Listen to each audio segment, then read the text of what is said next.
Hi everyone, welcome to my YouTube channel. My name is Duduzile Sibanyoni and it's another video today. So glad to have you guys. Please don't forget to like, share, subscribe, and tell everybody that I've uploaded the new video. Okay, let's get right into it. Disclaimer: if you are sensitive, I do recommend that you get yourself a glass of water and some tissues. You might need it. I'm just saying, just putting it out there, just so that we are safe. All right, let's get into it. As my title says, how I saw my molester after 15 plus years of not seeing the person, how I reacted, and so on and so forth. So I will start with what happened and then I will get into that, right? So this is what happened. It happened, I was 13 years old. I was doing grade 8 at the time. And I had asked my grandmother to go and visit my uncle. So I used to stay with my grandmother and I started to stay with my mom the following year. So I went to visit my uncle and my cousins at another section. We stayed at a different section, they stayed in a different one, so it was just a taxi away to get from from point A to point B, right? So I went there and all was good. So I gelled with my youngest cousin. We are 2 years apart. I'm older than her with 2 years, and yeah, man, we chilled and everything was good. So fast forward, we were watching movies that particular Friday, and when we were watching movies, we happened to fall asleep while we were watching the movies, right? So when we fell asleep, obviously now the TV was playing and we happened to be watching a particular channel, right? So back in our days, there used to be a pornographic program. I don't know if it plays now. I haven't watched that particular channel. I'm not a person that watches TV much, so that particular program in a very long time. So I don't know if it still plays or whatever, but yeah. So we're watching movies in that particular channel, and because we fell asleep most while the TV was playing, and unfortunately X videos started playing, or rather an X movie started playing in that while we were asleep, but we were not even aware of it. So it was my first time even being exposed to such material of television, so to say, for lack of better wording, right there. Okay, so we slept and there was no problem. So right in the middle of the night, I think it was well after 12 o'clock, that is when the movies would play, then I started feeling as if something was moving, man, was touching me in like you know when you're sleeping and you start feeling hands on you, and I'm like, something is wrong here, ne? So now my subconscious mind, I'm thinking, what the hell? Am I dreaming? Is this real? What is going on? Eventually I wake up. So when I wake up, I don't wake up abruptly.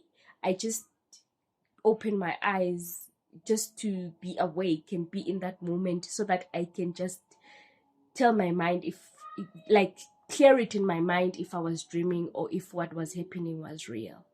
Shocker, it was real. It was happening. There was a person that was lying right next to me, and the person that was lying next to me happened to be a family friend. So he was not really our cousin, but he was a person that my uncle and his wife used to take care of. Obviously, he now lived with them from time to time. So the weekend that I was there, he happened to be there. Okay, cool. Right. And then I'm thinking to myself, what is going on here? So I shift uncomfortably because I don't know what to do. I don't know if I should scream, I should run. I'm frozen in one place. I actually don't know what to do. At the same time, I'm shocked at the pictures that I'm seeing on TV, and I'm seeing like really naked people. It was a lot going on in one night and a lot to digest, and I was very young at a tender age at that time. So eventually I decide to wake up. This person now decides to stay still as if they were not doing anything. So I wake up, I go to my cousin's room, right? So I had not been allocated a bed to sleep in, simply because we just fell asleep on the couches, right? So I couldn't just go to my cousin's room and now decide to sleep in her room. I was not raised like that. I come from a home where you get to be shown where you're going to sleep, even if you're a visitor, cousin, whatever that you are, right? So okay, I go to my cousin's room. I take my cousin's swim shorts, ne? So the swim shorts, I was quite bigger in size than her. So when I wore them, they were tight. Not uncomfortable, but just tight. For the next person, if you can try and pull them down, it will be a struggle. I would feel it, right? So now I don't know what should I do in that moment. Should I sleep in this room? Should I go back there? Will I find this person there, or they would have gone? I don't know if I should go to my uncle's room now and wake them up and tell them that somebody is touching me and I don't know what is going on. Will they believe me? Will they think that I am making things up? I don't know. So eventually I decided, you know what? Let me just go back and sleep. So I go back and sleep. I don't find anyone. Okay, I'm like, okay, good. I switch off the TV. When I switch off the TV, I sleep now. Hi, man. Round two. This thing that touches me. Remember that I'm not sure what is touching me now. I'm thinking, okay, it was a person I was sure, and then now I'm thinking, okay, we are back. What is going on? Touches me again. Now they are touching me up and down, and it's inappropriate. It's making me feel very much uncomfortable. And I'm thinking to myself, what am I going to do? How am I going to even take myself out of this situation, right? Because it can get really ugly. I can either get raped or whatever the case may be, right? So the person continues to touch me, and I start shifting uncomfortably just to make them aware, to say, you know what, hey, I'm awake and I know what you are doing, you know. But for some reason, my voice was trapped in my throat, and I couldn't tell this person that you are making me uncomfortable. And this person was larger in body. He was a huge person in body size, that I felt as though even if I tried to defend myself, they were going to overpower me. So that is what happened. So I start shifting uncomfortably. When I shift uncomfortably, they will lay still. And I'm thinking to myself, okay, what are we gonna do? So okay, fine, I try and shift uncomfortably in a position where it doesn't make it easy for them to access anything of me, any of my private parts or anything like that, right? So the person, few minutes later, they start trying to pull down the swim shorts that I was wearing, ne? So as they are trying to pull him down, obviously now I'm awake. As they are trying to pull down the swim shorts, they realize that they are a little bit too tight, and the more they try and pull them, I'm going to be awake. So it looked as though, now that I older, I understand that it looks as though that this person didn't want me to be fully awake or whatever the case is, right? So okay, cool. Try and pull my swim shorts. The swim shorts are not coming out. They continue to touch me inappropriately, and now I'm trying to block with my hand. Obviously now trying to make them aware that whatever that you are doing is making me really uncomfortable. I don't want you to continue to do what you are doing to me. How? And then I get up. When I get up, the person lays still. Okay. Now I see the face of the person who is doing all of this to me.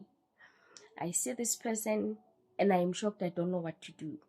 It's as if they saw that I didn't know what to do, so they took it to their advantage, right?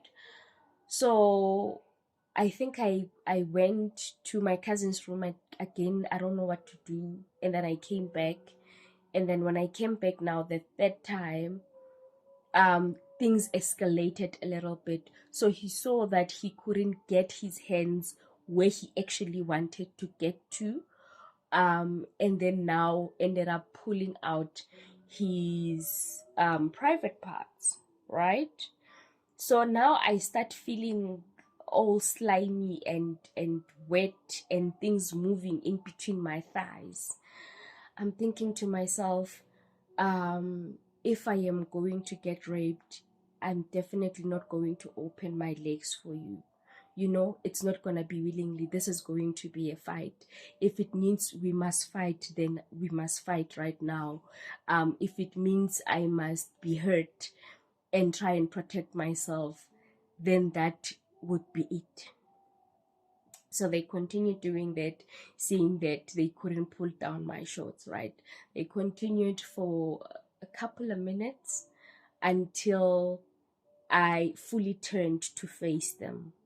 And when I fully turned to face them, now they couldn't do anything anymore, because now I think they realized that I was fully awake.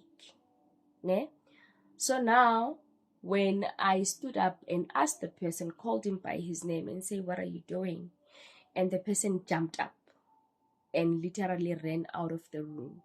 So when they ran out of the room, now I was left alone with my cousin, uncomfortable and unable to sleep. And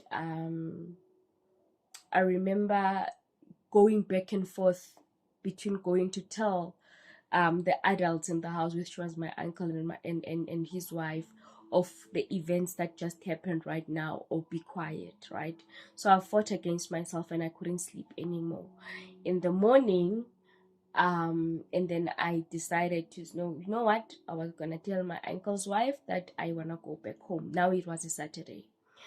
I tell my uncle's wife, I'm like, I am going back home. And then she asked me, "Baby, why do you wanna go home?" She used to call us baby all the time. "Baby, why do you wanna go home? I thought you were visiting us and we are still enjoying your company." I'm like, "No, I realized that I didn't come with my books." I start making excuses now. I didn't come with my books and I have a lot of homework, so I'm just gonna go back home. She's like, "Oh, okay, no problem." She lets go of me. I go back home, right? So now my grandmother is amazed that why did I now come back early than expected. So now I had lied to my uncle's wife that I had a lot of homework. Now I had to tell my grandmother the same lie, because these women, they see each other almost every week. So I must keep up these lies now. So I tell my grandma, I'm like, "No, I forgot my books. I remembered while I was there that I actually have a lot of homework. I will go and see them another time." My grandmother was like, "Oh, okay, no problem. Up to you." So I remember the following week, my mother used to send me money, and give it to my grandmother, and my grandmother would give me either weekly or every day, that I would save up and maybe use it by the weekend or whatever the case is. So I remember I had a little bit of money and I went to the local supermarket, um, and bought myself a diary. So that was the first time ever that I had a diary that became my best friend. That's where I developed the love for writing. So I bought the diary, came back home, and then I literally wrote down everything that happened while I was at my uncle's house. And right, like I had wrote the dates, the time, what I was wearing, what he was wearing, and all of that. So as I've said, that I started to stay with my mother the following year. So I moved from my grandmother's house to stay with my mom. I took my diary with now. I remember one particular Saturday, my mom and my aunt, they were doing spring cleaning, and I had hidden this diary well, like when you know we've hidden well. I had hidden it very well.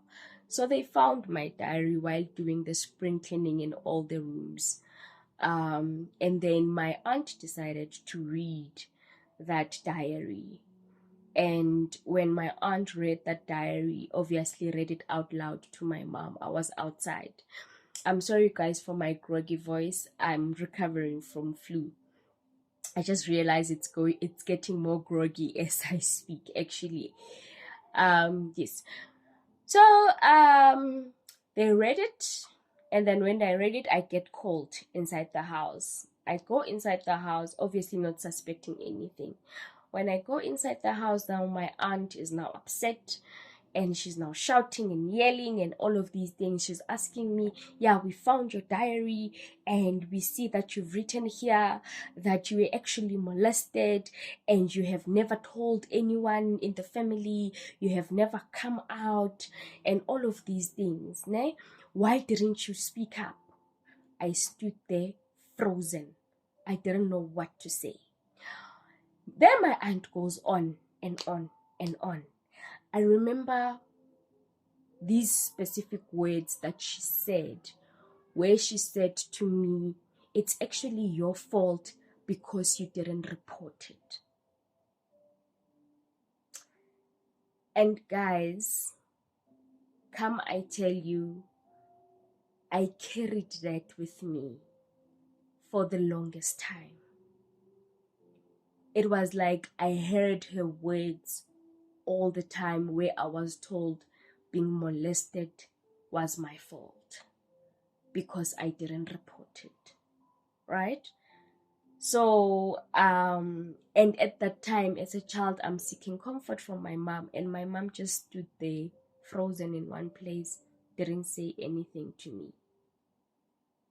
And I'm thinking, okay, what is going on here? So I eventually gained some strength and I ran outside. I went to hide behind the house and I cried like my eyeballs out, right?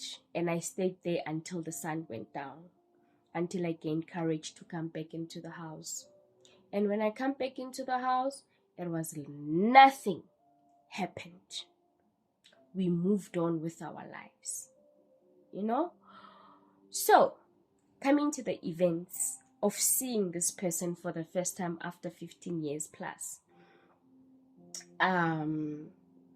It was my grandmother's funeral, and this was 2019. So all this time I had been praying and asking the Lord to help me forgive, to help me let go of the pain, forgive everyone, forgive my molester, forgive my aunt, forgive my mom, forgive the world, just forgive and let go of the pain and everything, right? So it happened that this person was there. So the funeral proceedings, my grandmother's funeral was very early in the morning. I remember we went to the cemetery. I think the funeral started at about 6 a.m. in the morning. And by 7, we were going to the cemetery. By 9 o'clock, we were back and dishing out. So obviously, because we were related to the deceased, we were not allowed to dish up. I don't know why. I don't know where that comes from. I really don't know. So the only thing was to greet and mingle with the family members that we hadn't seen in a long time. So here I was, outside of the yard, standing with my cousins, right? We are catching up. I haven't seen these people in a very long time. And we're having a topic and we are laughing and everything is fine. How? And my cousin says to me, you know what? You need to visit more often. We haven't seen you in a very long time. Girl, stop hiding yourself. And I'm thinking to myself, okay, I will come, you know? And he's like, yeah, man, you need to make some time and come. We miss you. And I remember I was looking down and I heard a voice say, yeah, you need to come and visit. We miss you. And when I looked up, I couldn't recognize the person in first glance, right? But when I took a good look, and I'm like, man, there you are. And in that moment, I became fidgety. I didn't know what to do. And I told my cousins, I'll be right back. And this whole time, I had been talking and laughing. And this person was like in that circle of, or the group of people I was with. And everything was good. How? Okay. I became fidgety. I tell my cousins, I'll be right back. I went inside the yard. Literally, I circled the yard, got into the house. I circled the house. I didn't even know what was I doing or what was I looking for. All I know is that I was just like a headless chicken, doing absolutely nothing.